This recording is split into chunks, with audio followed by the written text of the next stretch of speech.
శ్రీ గురుభ్యో నమః. శ్రీ శంకర భగవత్పాద విరచిత శివానందలహరి 81వ శ్లోకము. జీవన్ముక్తుని లక్షణాలను శంకరులు ఈ శ్లోకంలో చెప్పారు. కంచిత్ కాలము మా మహేశ భవతః పాదారవిందార్చనైః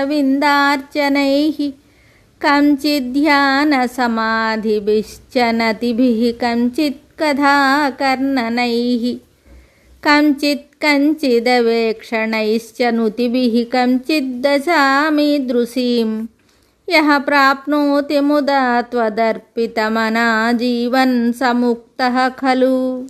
ఈ శ్లోకమునకు భావము: ఉమామహేశ్వర, కొంతకాలము పద్మాల వంటి నీ పాదాలను పూజించటం చేతను, కొంతకాలము నిన్ను ధ్యానిస్తూ సమాధి స్థితిని పొందటం చేతను, నీకు నమస్కరించటం చేతను, కొంతకాలము నీ కథలను వినడం చేతను, కొంతకాలము నిన్ను దర్శించటం చేతను, కొంతకాలము నిన్ను స్తుతించటం చేతను, ఇట్టి స్థితిని ఎవడు సంతోషంతో నీ యందు అర్పించిన మనస్సు కలవాడై పొందుతాడో అతడు జీవిస్తున్న ముక్తుడే కదా.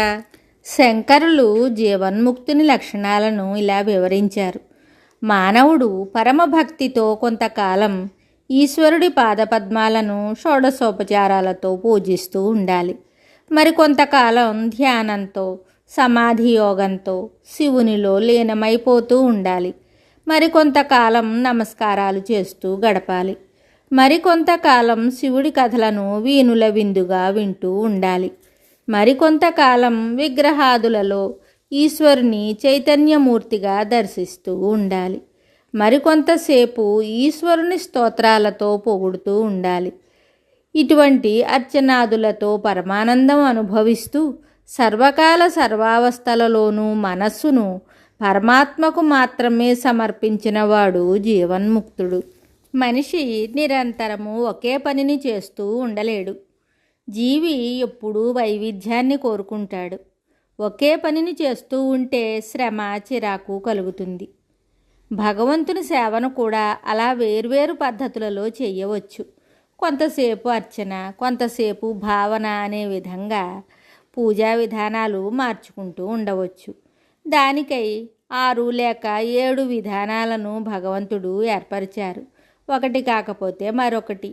మనిషి మనోవృత్తిని ఉపలాలన చేస్తూనే భగవన్నిష్టను వదలకుండా ఉండే దారిని భగవంతుడే మనకు చూపించాడు.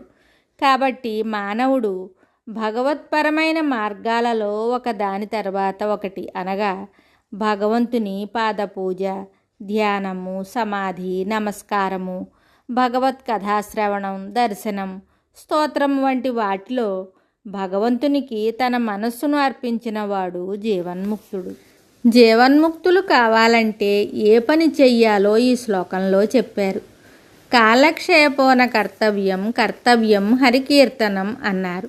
వ్యర్థంగా కాలాన్ని గడపకూడదు, విష్ణు సేవ చెయ్యాలి అని దాని భావం. ప్రాపంచిక విషయాలు చర్చించడం కోసం, టీవీ సీరియళ్ల దృశ్యాల దర్శనం కోసం, వ్యర్థ వివాదాల కోసం, వ్యర్థ ప్రసంగాల కోసం కాలాన్ని దుర్వినియోగం చేయకూడదు. జీవితం గడపడానికి చేసే కార్యనిర్వహణ పూర్తయిన తరువాత మిగిలిన కాలాన్ని భగవత్ సంబంధమైన పూజాధ్యానాదులకై వినియోగించాలి. పూజాదులు భగవద్దర్పితమైన మనస్సుతో చేయటం ముఖ్యం. అలా నిరంతరం జీవితాన్ని భగవత్ సేవలో గడిపేవారు ముక్తజీవులు, అనగా జీవన్ముక్తులు. మన కోసం కాలం ఆగదు, అది పరుగు తీస్తుంది. ఆయుర్నశ్యతి పశ్యతాం ప్రతిదినం యాతి క్షయం యౌవనం ప్రత్యాయాంతి గతాః పునర్న దివసాః కాలో జగద్భక్షకః లక్ష్మీస్తోయతరంగభంగచపలా విద్యుశ్చలం జీవితం తస్మాన్మాం శరణాగతం శరణదత్వం రక్ష రక్షాధునా. ఈశ్వర, నిన్ను శరణు కోరుతున్న నన్ను నీవు ఇప్పుడే రక్షించు. ఎందుకంటే చూస్తూ ఉండగానే ప్రతిదినము ఆయుర్దాయం నశిస్తుంది, యవ్వనం తరిగిపోతుంది. వెళ్ళిపోయిన రోజులు తిరిగి రావు.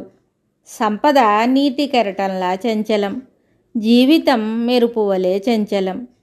శంకరుల పై హితబోధను మరువక ఎవరు భగవంతుని వివిధ పూజా మార్గములతో నిత్యము ఒకదాని తరువాత మరొకటి చొప్పున భగవదర్పితమైన మనస్సుతో సేవిస్తారో వారు జీవన్ముక్తులు అని శంకర్లు చెప్పారు. శ్రీ శుద్ధ చైతన్య స్వామివారు శంకర్లు ఈ శ్లోకంలో సమస్త వేదార్థాన్ని స్పష్టపరిచారని ఇలా వివరించారు. సామాన్యంగా పామరులు లౌకిక విషయాలతోనే కాలక్షేపం సాగిస్తారు. అదే భక్తులైన వారు లేదా జీవన్ముక్తులైన వారు బ్రహ్మీ ముహూర్తంలో లేస్తారు. ప్రాతకాలంలో భగవంతుని స్మరిస్తారు. దైవాలకు సుప్రభాత కీర్తనలు ఆలపిస్తారు. స్నానం చేసి దేవాలయానికి వెళ్ళి భగవంతుని దర్శనం, పూజ, ప్రదక్షిణ, నమస్కారాలు, స్తోత్రపారాయణలు, జపము, ధ్యానము, కొంతసేపు భగవత్కథా కాలక్షేపము, భగవత్కథా శ్రవణము చేస్తారు. కొంతసేపు సమాధిలో గడుపుతారు. మనము ఒకే పనిని చేస్తూ చాలాసేపు ఉండలేము. పనిని మారుస్తూ ఉంటే అలసట ఉండదు.